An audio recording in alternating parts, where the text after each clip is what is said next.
श्री स्वामी समर्थ. नमस्कार, मी नंदिनी. माझ्या यूट्यूब चॅनलवर तुमचं खूप मनापासून स्वागत करत आहे. तुमच्या मनातील सर्व चांगल्या इच्छा स्वामी महाराज पूर्ण करो ही स्वामींच्या चरणी प्रार्थना करते आणि आजच्या नवीन व्हिडिओला सुरुवात करते. उद्या वार आहे शुक्रवार, दिनांक आहे 23 मे आणि या दिवशी आलेली आहे अपरा एकादशी. प्रत्येक महिन्यामध्ये एकादशी तिथी येते, परंतु प्रत्येक एकादशीचे महत्त्व हे वेगवेगळे असते. प्रत्येक महिन्यामध्ये 2 एकादशी येतात. एक कृष्ण पक्षामध्ये येते आणि एक शुक्ल पक्षामध्ये येते. अपरा एकादशीला ज्येष्ठ महिन्यातील कृष्ण पक्षातील एकादशीला अपरा एकादशी असं म्हटलं जातं. अपरा एकादशीला भगवान विष्णूसोबतच माता लक्ष्मीचीही पूजा केली जाते. अपरा एकादशी हे वर्षातील प्रमुख एकादशींपैकी एक मानली जाते.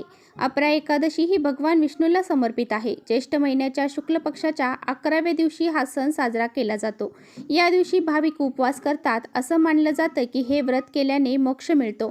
भगवान श्रीकृष्णाने स्वतःच्या अपरा एकादशीच्या उपवासाचे महत्त्व सांगितले आहे. ब्रह्मपुराणानुसार अपरा एकादशीला मोक्षाचे प्रवेशद्वार मानले जाते. भगवान श्रीकृष्णाने या व्रताबद्दल असे म्हटले आहे की जे कोणी हे व्रत करते आणि भक्ती आणि प्रामाणिकपणे पाळतो तो सर्व पापांपासून मुक्त होतो आणि मोक्ष प्राप्त होते. तसेच या एकादशीच्या दिवशी काही प्रभावी उपाय केले जातात. आपल्या कठीणातील कठीण इच्छा पूर्ण करण्यासाठी, त्याचबरोबर आपले शत्रू जे आहेत ते आपली माफी मागण्यासाठी, आपल्या 7 पिढ्यांचे दारिद्र्य नष्ट होण्यासाठी, गरिबी संपण्यासाठी आपल्याला काही प्रभावी उपाय हे करायचे असतात. आजच्या व्हिडिओमध्ये मी तुम्हाला अतिशय प्रभावशाली उपाय सांगणार आहे. घरामध्ये आपल्याला या झाडाचं एक मूळ घेऊन यायचं आहे. या झाडाचं आपण या एकादशीच्या दिवशी जर हे एक मूळ घरामध्ये घेऊन आला तर तुमच्या 7 पिढ्यांचं दारिद्र्य नष्ट होईल. घरामध्ये लक्ष्मीचा वास राहील आणि घरामध्ये पैसा हा येऊ लागेल.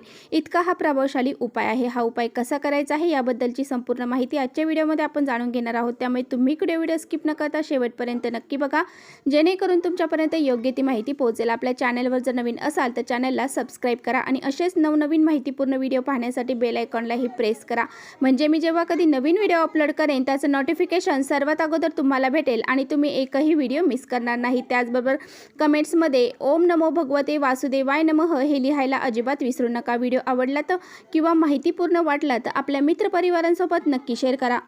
आजच्या व्हिडिओमध्ये जो काही उपाय मी तुम्हाला सांगणार आहे तर हा उपाय धनप्राप्तीसाठी, लक्ष्मी प्राप्तीसाठी, घरामध्ये पैसा टिकून राहण्यासाठी अतिशय महत्त्वाचा आहे. त्यामुळे हा उपाय सकाळपासून ते संध्याकाळपर्यंत तुम्हाला जेव्हा वेळ भेटेल तेव्हा तुम्हाला करायचा आहे. अपरा एकादशीचं महत्त्व म्हणजे काय, तर अपरा म्हणजे अपार अपार संपत्ती प्राप्त होण्यासाठी, अपार धनप्राप्ती होण्यासाठी, अपार लक्ष्मी प्राप्ती होण्यासाठी हा दिवस अतिशय महत्त्वाचा आहे. आणि ही जी एकादशी आहे तर ही माता लक्ष्मीला सुद्धा समर्पित आहे.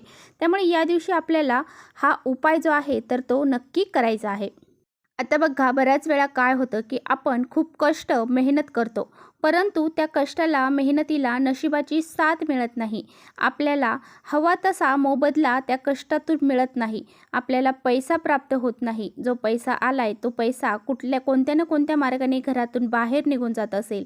तुमच्या घरामध्ये कोणतंही महत्त्वाचं काम हे पूर्ण होत नसेल, म्हणजेच तुम्ही कोणतंही काम करायला गेले की त्यामध्ये तुम्हाला अपयश येत असेल, तर पहा, बऱ्याच वेळा काय होतं की आपल्याला सारख्या आर्थिक अडचणी येतात. आपल्याला हे समजतच नाही की आपल्याला ह्या आर्थिक अडचणी का येतात. कारण आपल्याकडे आज 50,000 रुपये जरी असले तरी उद्या अशी काही परिस्थिती निर्माण होते की ते पैसे त्या ठिकाणी निघून जातात. म्हणजे असे काही खड्डे आपल्या वाटेमध्ये येतात की आपल्याकडचा जो पैसा आहे तो निघून जातो. तर आपल्याला हा पैसा टिकून राहण्यासाठी, त्याचबरोबर आपल्या धनसंपत्तीत अपार वाढ होण्यासाठी आपल्याला हा प्रभावी उपाय करायचा आहे. हा उपाय केल्याने तुमच्यावर जर एखादं कर्ज असेल तर ते कर्जमुक्त होण्यासाठी सुद्धा मार्ग मोकळे होतील. त्याचबरोबर तुमच्या घरामधील दारिद्र्य, गरिबी ही सुद्धा संपून जाईल. तुमचा एखादा शत्रू आहे आणि तो तुमची प्रगती होऊ देत नाहीये, त्या प्रगतीमध्ये नेहमी अडथळे निर्माण करत आहे, तर ते अडथळे सुद्धा दूर होतील. तो शत्रू स्वतः तुमची येऊन माफी मागेल. इतका हा प्रभावशाली उपाय आहे. तर हा उपाय कसा करायचा आहे आपण जाणून घेऊया. तर पहा, आपल्या आसपास अशी झाडं झुडपं आहेत की त्यामध्ये दैवी शक्ती असते आणि अशी झाडं झुडपं जर आपण अशा काही तिथींना त्याचे काही प्रभावी उपाय केले तर त्याचा फायदा हा आपल्याला होत असतो. म्हणूनच आपल्याला एक मूळ जे आहे तर ते आपल्या घरी आणायचं आहे. तर पहा काय करायचं आहे, तर आपल्याला तुळशीच्या पानांचं म्हणजे तुळशीचं एक मूळ जे आहे तर ते घरी घेऊन यायचं आहे. आता तुळशीची पानं, तुळशीला स्पर्श हा एकादशीच्या दिवशी केला जात नाही. मग तुम्हाला काय करायचं आहे तर अगोदरच्या दिवशीच तुम्हाला तुळशीचं एक मूळ जे आहे तर ते घरी आणायचं आहे. जर तुम्हाला हे आज करणं शक्य नसेल, व्हिडिओ हा तुमच्यापर्यंत लेट पोहोचला, उद्या पोहोचला, तर तुम्हाला काय करायचं आहे तर तुम्हाला तुमच्या आसपास असणाऱ्या एका पूजेच्या दुकानात जायचं आहे. जिथे कुठे तुळशीची माळ भेटते त्या ठिकाणी तुळशीची ही मुळं देखील मिळतात. त्यामुळे तुम्हाला तिथून हे मूळ भेटू शकतं. तर पहा, हा उपाय करण्यापूर्वी तुम्हाला सकाळी लवकर उठायचं आहे, स्नान करायचं आहे, स्वच्छ कपडे परिधान करायचे आहेत आणि त्यानंतर हा प्रभावी उपाय तुम्हाला करायचा आहे. आता उपाय करण्यापूर्वी तुम्हाला तुमच्या देवघरातील देवांची पूजा करून घ्यायची आहे, तुळशीची पूजा करून घ्यायची आहे आणि नंतरच हा प्रभावी उपाय या प्रसन्न वातावरणामध्ये धूप अगरबत्ती लावून नंतरच करायचा आहे. दिवसभरामध्ये तुम्हाला जेव्हा वेळ भेटेल तेव्हा तुम्हाला हा उपाय करायचा आहे.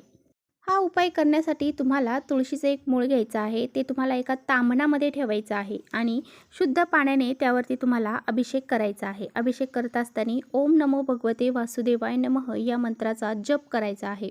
यानंतर ते मूळ स्वच्छ करून घ्यायचं आहे. एक पिवळ्या कलरचा कपडा अंथरायचा आहे किंवा तुमच्याकडे लाल कलरचा कपडा असेल तो घेतला तरी चालेल. तर तो कपडा अंथरवायचा, त्यावरती हे मूळ तुम्हाला ठेवायचं आहे. त्या मुळाला तुम्हाला हळद, कुंकू, अक्षदा, फुलं अर्पण करायचे आहे, धूप अगरबत्ती दाखवायची आहे. यानंतर त्यामध्ये आपल्याला 5 काळे मिरे देखील घ्यायचे आहेत आणि कपड्यावरती टाकायचे आहेत आणि त्याची एक पोटली तुम्हाला तयार करायची आहे. हे मूळ, हे 5 काळे मिरे आणि त्याची एक पोटली तुम्हाला तयार करून उजव्या हातामध्ये घ्यायची आहे आणि श्री सूक्ताचं 1 वेळा पठण करायचं आहे. यानंतर एक वेळा एक महालक्ष्मी अष्टकमचं पठण करायचं आहे. त्यानंतर ही पोटली तुम्हाला घ्यायची आहे आणि ती तुमच्या मुख्य दरवाजाच्या वरती तुम्हाला बांधायची आहे. ही पोटली बांधत असताना तुम्ही मुख्य दरवाजाच्या बाहेरून सुद्धा बांधू शकता किंवा आतून सुद्धा बांधू शकता. परंतु बाहेरून आतमध्ये येणारी व्यक्ती ही त्याखालून आली पाहिजे अशा पद्धतीने ती पोटली तुम्हाला बांधायची आहे. जेणेकरून आपल्या घरामध्ये जी काही नकारात्मकता आहे तर ती प्रवेश करणार नाही. त्याचबरोबर ही पोटली आपण मुख्य दरवाजावरती बांधल्यानंतर घरामध्ये लक्ष्मीचा वास राहतो, लक्ष्मी घराकडे खेचली जाते. आणि काळे मिरे आपण यासाठी ठेवतो की जेणेकरून आपल्या घरामध्ये कोणत्याही प्रकारची नकारात्मकता, वाईट शक्ती ही प्रवेश करणार नाही. ही नकारात्मकता जी आहे तर ती काळे मिरे नष्ट करतात. त्यामुळे आपल्याला हा प्रभावी उपाय जो आहे तर तो उद्याच्या दिवशी करायचा आहे. असं म्हटलं जातं की तुळशीच्या मुळामध्ये शालिग्राम भगवान वास करतात आणि त्याचबरोबर तुळशीच्या मुळाशी माता लक्ष्मी देखील वास करते. आणि असा हा उपाय जर आपण आपल्या घरामध्ये केला तर आपल्या घरामध्ये माता लक्ष्मी आणि भगवान विष्णू या दोघांचाही आशीर्वाद राहतो आणि घरामध्ये सुख, शांती, ऐश्वर्य, संपत्ती ही नांदू लागते. त्याचबरोबर तुमच्या ग्रह जे आहेत तर ते तुमच्या कुंडलीतले ग्रह दोष जर झालेले असतील तर तुम्हाला काय करायचं आहे तर तुमचा एक जरी ग्रह हा खराब असेल, त्याचा दोष लागलेला असेल तर तुम्हाला काय करायचं आहे, हे तुळशीची मुळं जे आहेत तर ते एकादशीच्या दिवशी म्हणजेच उद्या एका ताबीजमध्ये बांधायचे आहेत आणि ती तुमच्या हाताला बांधून घ्यायची आहे.